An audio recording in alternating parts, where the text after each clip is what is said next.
배우이자 가수로 활발하게 활동해온 설리, 본명으로는 최진리 씨가 오늘 오후 자택에서 숨진 채 발견됐습니다. 어제 저녁 집에서 숨진 채 발견된 가수 구하라 씨를 추모하는 물결이 이어지고 있습니다. 경남 김해에서 산후 우울증을 호소하던 산모가 갓 태어난 아기와 함께 숨지는 안타까운 일이 있었습니다. 유명인이나 가까운 이의 갑작스런 죽음은 다른 이들에게도 영향을 줍니다. 그리고 이미 극단적인 선택을 시도한 적이 있는 사람들은 같은 선택을 반복할 가능성이 훨씬 높다는 통계도 있는데 이들을 돌볼 적극적인 관리 체계가 필요하다는 목소리가 나옵니다. OECD 국가 중 자살률 1위 대한민국. 고의적 자해, 자살, 이제는 뉴스뿐만 아니라 우리 주위 가까이에서 보고 겪을 만큼 더 이상 남의 일이 아닙니다. 20대 죽음 중 절반이 자살. 특히 20대 자살률은 3년째 줄지 않고 있습니다. 우리 사회에 청년 실업 등 사회적 무게감과 경제적 빈곤 등이 결합돼 이 같은 현상이 일어났다는 게 전문가들의 분석입니다. 또 취업과 독립, 그리고 결혼은 20, 30대에게 주어진 과업이 생애 가장 힘든 성취 때문이라는 분석도 있습니다. 20, 30대 원래 직업을 결정하고 또 결혼이나 이제 가정이 결정되는 시기라는 점은 뭐 이전이나 현재나 다를 바가 없을 겁니다. 근데 과거와 달라진 점은 소득 수준은 높아졌는데 이게 또 저성장 그리고 또 기대만큼의 또 좋은 일자리가 부족하고 그래서 이제 직업과 관련된 스트레스를 호소하시는 분들이 많고 또 우리나라가 굉장히 짧은 시간에 뭐 부부 간의 역할, 부모 자식 간의 역할이 급격히 바뀌기 때문에 이런 관계 스트레스도 많이 호소하고 있는 이런 상황입니다. 자살은 전염병이 아닙니다. 하지만 자살의 트라우마, 이 슬픔, 우울은 전염력이 있거든요. 파파게노 효과라고 하는 것은 우리가 이런 긍정의 메시지, 희망의 메시지, 사람들이 서로 잡는 손, 체온 이런 것들이 긍정적인 영향을 줘서 위기에 빠진 사람을 구하고 그 영향들이 또 전파될 수 있다는 의미입니다. 그래서 우리가 모든 스트레스를 예방하는 건 불가능합니다. 하지만 그 파급 효과를 최소화하기 위한 베르테르 효과에서 파파게노 효과로 좀 살만한 사회를 만들어가야 되지 않나 생각됩니다. 우리가 여기서 주목해야 할 부분은 바로 파파게노 효과입니다. 파파게노 효과는 모차르트 오페라 등장인물인 파파게노가 사랑하는 사람을 잃은 슬픔에 자살 대신 종을 울리는 것을 선택해 결국 사랑하는 사람을 다시 만나게 되는 데서 유래했습니다. 죽음의 유혹을 극복하고 희망의 메시지에 귀를 기울인 파파게노. 죽음은 선한 것이라고 여기게 했던 베르테르와 달리 파파게노는 절망을 극복하고 희망으로 건너오는 것. 이 부분에 저희 취재진은 주목했습니다. 스스로 목숨을 끊으려는 사람들에게 누가 어떻게 파파게노처럼 다시 살아나 보라는 희망을 전해줄 것인가? 바로 우리 언론의 역할이라고 생각했습니다. 그렇다면 우울증이나 공황이 왔을 때 대처법은 뭔지 또 어떻게 해야 치료할 수 있는지 해결 방법을 찾기 위해 대한신경정신의학회를 찾았습니다. 정신과적인 문제가 생겼다라고 생각을 하시게 될 때 많이 겁을 내고 병원에 가는 것들을 많이 우려를 하시게 되는 경우들이 많으세요. 이게 주요 우울 장애나 공황 장애나 이렇게 진단을 내릴 수 있는 정도 수준이 된다면 그때는 사실은 치료가 필요한 질병 상황이지 우리가 흔히 생각하는 내가 좀 스트레스를 많이 받아서 그냥 좀 잠깐 이러다 말겠지라고 생각하는 것과는 조금 다르게 보셔야 되시는 부분들이 있으세요. 그럴 때는 다른 것들보다는 사실은 치료를 빨리 시작을 하시는 것이 더 중요한 부분일 수 있습니다.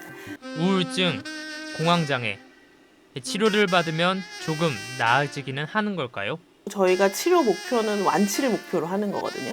워낙 재발이 많고 그래서 조금 좋아졌다가도 더 나빠지시는 경우들도 굉장히 많은 편이기는 하지만 분명히 완치가 가능한 그런 질병이기 때문에 초기 치료가 굉장히 중요하다고 말씀을 드릴 수 있을 것 같습니다. 스트레스를 제일 많이 받는 상황이 내가 어쩔 수 없는 상황인데도 불구하고 계속 종종거리고 있는 것들이 굉장히 많고 그럴 때 사실은 스트레스를 제일 많이 받게 되거든요. 이 상황에서 뭔가 다른 방법을 찾아간다든지 내가 이 스트레스 상황을 극복하는 도움이 되는지 안 되는지를 한 번씩 생각을 해보시면 좋을 것 같습니다. 앞서 통계에서도 살펴봤지만 최근 20, 30대 가운데 우울이나 공황장애를 겪는 사람이 늘고 있다는 것을 확인할 수 있었습니다. 주된 이유는 과연 무엇이었을까요? 우리나라 사람들은 그런 어떤 본인의 감정이라든지 뭐 이런 것들을 말하는 것들을 용납이 되는 그런 분위기는 사실은 아니었고, 특히 과거에는 더더군다나 그랬었죠. 정신건강의학과를 가는 것 자체가 뭐 멘탈이 약해서, 네가 약해서 이런 식으로 하는 것처럼 굉장히 뭔가 이렇게 뭐를 마음속으로 힘들어하는 것들, 뭐 나는 우울해요, 스트레스 많이 받아요, 불안해요, 뭐 이런 이야기들을 하는 것들을 어떻게 보면은 네가 부족해서 그런 것이고 이 정도쯤은 네가 참아야 되는 것이다라는 이야기들을 쭉 많이 해오고 살아왔던 사람들이에요. 물론 요즘 사회 자체가 굉장히 스트레스를 많이 받고 특히 젊은 사람들이 스트레스 받을 일들이 굉장히 많은 시기이기는 하죠. 어떻게 보면 사회가 스트레스를 많이 받게 돼서 이런 증상들이 많아지는 부분은 안타까운 부분이지만, 반대로 이런 것들을 좀 오픈하는 것이 조금 더 가능해진 세상으로 바뀌어간다는 것은 유병률이 올라가는 것이 반드시 나쁜다고 얘기할 수는 없고, 조금 더 그런 것들을 치료받기에 더 수월해지는 좀 더 좋은 쪽으로 나가고 있다라는 것들도 우리가 그냥 간과할 수는 없는 부분이 있는 것 같습니다. 우울증을 겪는 환자뿐만 아니라 옆에 있는 가족이나 친구가 겪는 고통 역시 만만치 않습니다. 자칫 사고를 방지하기 위해 우리가 해야 할 일은 무엇일까요? 일단은 좀 들어주시는 게 필요할 것 같습니다.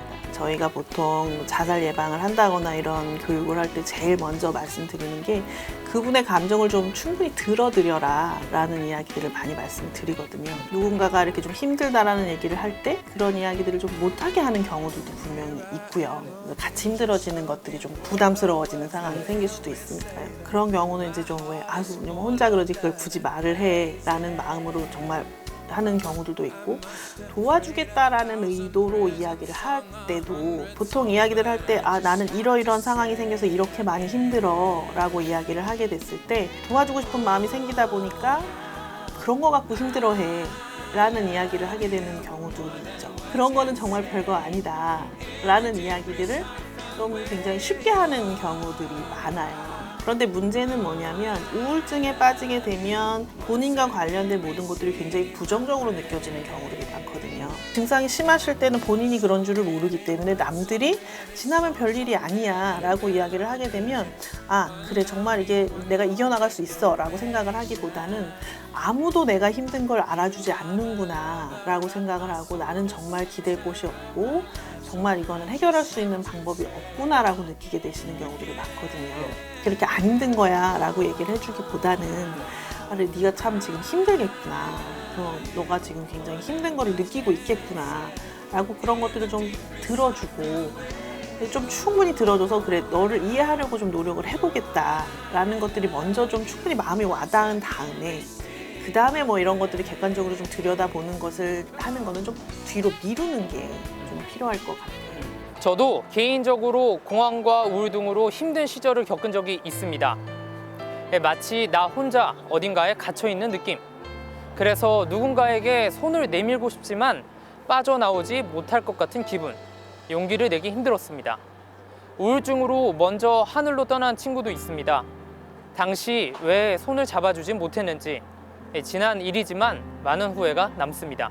그리고 그때 그 친구의 심정이 어땠는지 완벽히 제가 이해할 수는 없지만 많이 힘들었을 것 같습니다. 내 가족과 친구에게, 그리고 삶을 버거워하는 누군가에게 도움이 되길 바라며 이 보도분을 마칩니다.